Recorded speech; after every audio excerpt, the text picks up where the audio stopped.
पूज्य श्री गणेश दास भक्त माली जी की टीका का आश्रय लेकर खेलने का प्रयास किया है। श्री हरिपाल जी नाम का एक भक्त थे। उनका जन्म ब्राह्मण वंश में हुआ था। श्री हरिपाल जी गृहस्थ भक्त थे। उन्होंने श्री द्वारिकाधीश भगवान की उपासना में मगन रहने वाले एक संत को अपने संगगुरु देव भगवान के रूप में वरण किया था। श्री गुरुदेव जी महाराज श्री हरिपाल जी के घर में आया जाया करते थे। एक दिन श्री हरिपाल जी ने गुरुदेव जी से जिज्ञासा प्रकट की, भगवान इस संसार में घर द्वार में हम फंसे पड़े हैं। घर गृहस्थी के जंजाल से मुक्त होकर भगवान के चरण रविंद को प्राप्ति करना अत्यंत कठिन है। यही रहते हुए भगवान को प्राप्ति करने का सबसे सरल उपाय कृपा करके हमें बताए। श्री गुरुदेव भगवान ने कहा, हमें तुम्हें ऐसा सरल उपाय बताएंगे। एक दिन अवश्य भगवान आकर तुमसे मिलेंगे। श्री गुरुदेव जी ने कहा, तुम साधु संतों के चरणों में श्रद्धा रख कर उनकी खूब सेवा किया करो। तुम जीवन में एक नियम का निर्वाह कर लिया तो भगवत प्राप्ति निश्चित है। सतत नाम जप करते हुए रोज किसी ना किसी संत को श्रद्धा से भोजन कराया करो। भगवान संतों के पीछे पीछे चलते हैं। भगवान अपने भक्त को समीप छाया की तरह चलते हैं और गुप्त रूप से श्री सुदर्शन जी भक्तों की वर्षा करते रहते हैं। संतों को रिझा लोग तो भगवान रिझ जाएंगे। हरिपाल जी ने कहा, गुरुदेव हम रोज संतों को कहाँ ढूंढने जाएंगे। गुरुदेव जी ने कहा, चिंता नहीं करो, तुम्हारे द्वार पर भगवान की कृपा से सवाए संत आ जाएंगे। उसी दिन से श्री हरिपाल जी संतों की सेवा करने लगे। साधु संतों से उनका बड़ा प्रेम हो गया। पहले श्री हरिपाल जी के पास बहुत धन हुआ करता था। संतों की बहुत सेवा करते थे। जो भी संत उनके घर आते वो प्रसन्न होकर लौटते थे। सब संत भ्रमण करते हुए अनाए संतों को कहते थे, एक बार भी हरिपाल जिनके घर भी जाकर देखो, किसी निष्काम सेवा करते हैं। किस तरह से संतों के चरणों में श्रद्धा रखते हैं। अब तो बहुत से संत आने लगे। धीरे धीरे हरिपाल जी के घर संतों का आना जाना बढ़ गया। अब तो इतने संत आते कि घर से बाहर जाने तक का समय हरिपाल जी को नहीं मिलता। बाहर जाना बंद हो गया। अंत धन कमाने नहीं जा सकते थे। धीरे धीरे जितना भी धन था वो संतों की सेवा में लुटा दिया। जब घर में कुछ भी नहीं रहा तब बाजार से कर्ज ले लेकर कई हजार रुपया की समग्रही साधुओं को खिला दिया।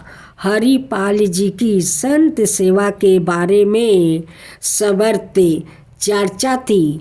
अंत हर दुकान वालों उन्हें कर्ज दे देता था। लगभग हर दुकान से हरिपाल जी ने कर्ज ले लिया था। परंतु जब कर्ज बहुत अधिक बढ़ गया तो कोई कर्ज देने की स्वीकार नहीं कर रहा था। जब कर्ज मिलना बंद हो गया तब चोरी का सहारा लिया, परंतु साधु संतों की सेवा करना बंद नहीं किया। हरिपाल जी बहुत बलवान थे। वो सोचते थे कि यह भगवान और संतों से विमुख लोग दान धर्म तो करते नहीं और ना भोजन करते हैं।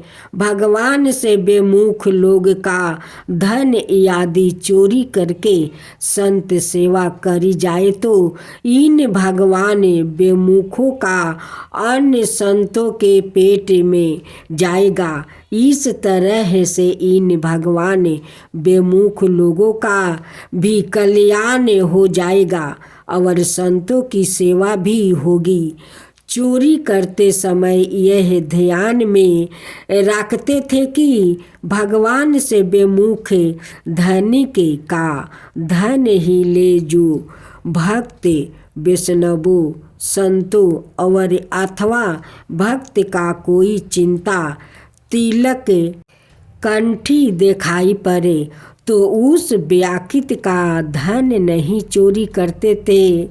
संतों की सेवा थोड़ी देर के लिए स्त्री को सौंप कर बाहर जाते थे और घूम कर यह देख लेते थे कि किसके घर में भगवान की सेवा नहीं होती, कहाँ भोजन नहीं होता। फिर रात में जाकर उसी घर पर चोरी करते थे। एक दिन बाहर जाकर सोचने लगे, आज किसके घर में चोरी करना चाहिए। उन्हें एक वेश्या व्यापारी का घर दिखाई पड़ा। हरिपाल जी ने वहां जाकर देखा कि यहाँ कोई कंठी तिलक धारण नहीं करता, घर में जप कीर्तन नहीं होता। हरिपाल जी ने सोचा, आज रात में इसी के घर चोरी करेंगे। रात्रि के समय हरिपाल जी उस व्यापारी के घर में चुपचाप चले गए और चोरी करने लगे। जिस व्यापारी के घर में हरिपाल जी गए थे वो गुप्त रूप से भजन करता था। संतों में उसकी बहुत श्रद्धा थी, वैष्णवों भेष में उसकी श्रद्धा थी, परंतु वो बाहरी रूप से तिलक कंठी धारण नहीं करता था। यह भी जानता था कि हरिपाल जी संतों की सेवा के नियमित चोरी करते हैं, परंतु कंजूस होने की वजह से कभी हरिपाल जी की सहायता नहीं कर पाया। हरिपाल जी रात में जब उसके घर पर चोरी कर रहे थे तभी थोड़ी आवाज हुई। व्यापारी की बेटी नींद से जगी और पिताजी को भी नींद से जगाया। व्यापारी की बेटी ने कहा, पिताजी लगता है घर में कोई चोर घुस गया है। हरिपाल जी एक जगह छिप गया। व्यापारी अपनी बेटी से कहने लगा, संत आवाज ना करना, यहाँ श्री हरिपाल जी के अलावा चोरी कौन करता है।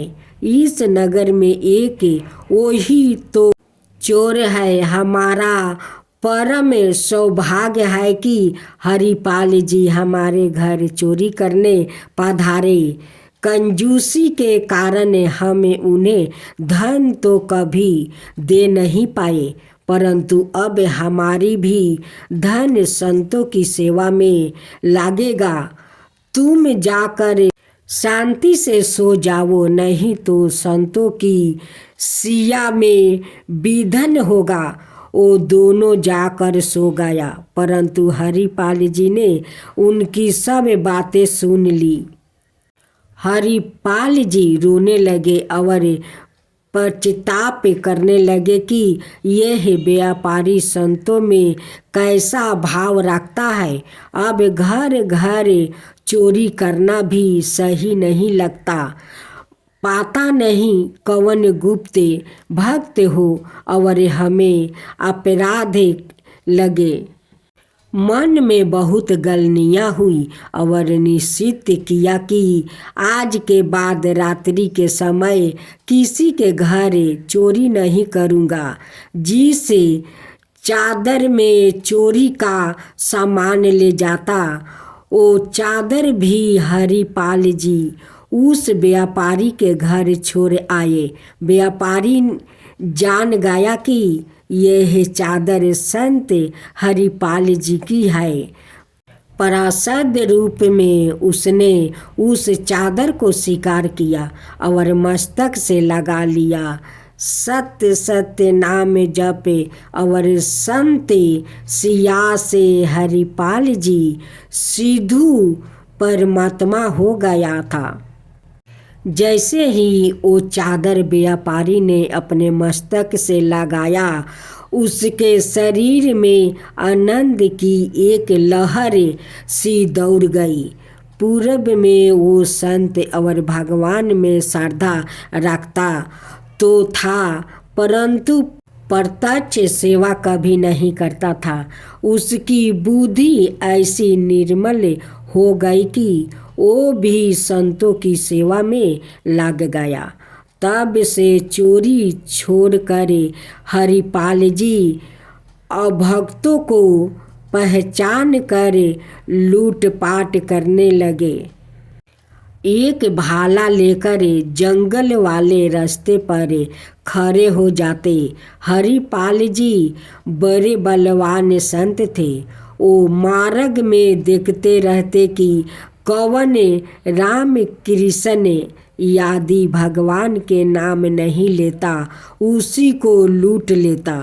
एक दिन कुछ लोग उस रास्ते से जा रहे थे। हरिपाल जी ने उनके गले पर भाला रख दिया और कहा कि जितना धन है सारा हमें दे दो। उनमें से एक व्याकुल डर गया और उसके मुख से निकल गया, हे द्वारिकाधीश, हे बिठुलेश, हे कृष्णा हरिपाल जी। भगवान का नाम सुनते ही पीछे हट गया और उन्हें छोड़ दिया।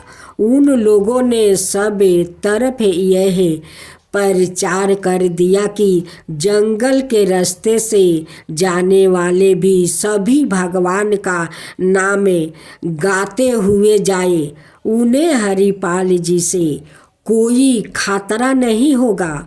अब उस रास्ते से जाने वाले सभी लोग सीताराम, राधे श्याम, कृष्णा कृष्णा गाते हुए चलते।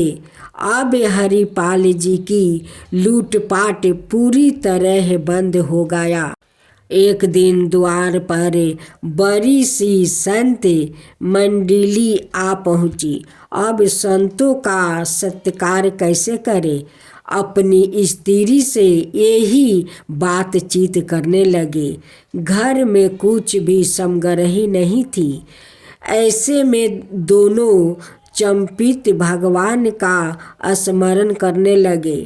निष्कंचन भक्त श्री हरिपाल जी को चिंता जानकर द्वारका में श्री रुक्मिणी जी के महल में विराजमान भगवान श्री कृष्ण सोच में पड़ गया। उनकी साधु सेवा की निष्ठा ने भगवान का मन हर लिया था। अत भगवान ने मूल्यवान वस्तु आभूषण धारण करके सेठ का रूप बनाया और चलने लगे। श्री रुक्मिणी जी ने पूछा, प्रभु सेठ बन कर आज कहाँ जा रहे हो? इतने सारे आभूषण तो पहन कर आप कहीं जाते नहीं।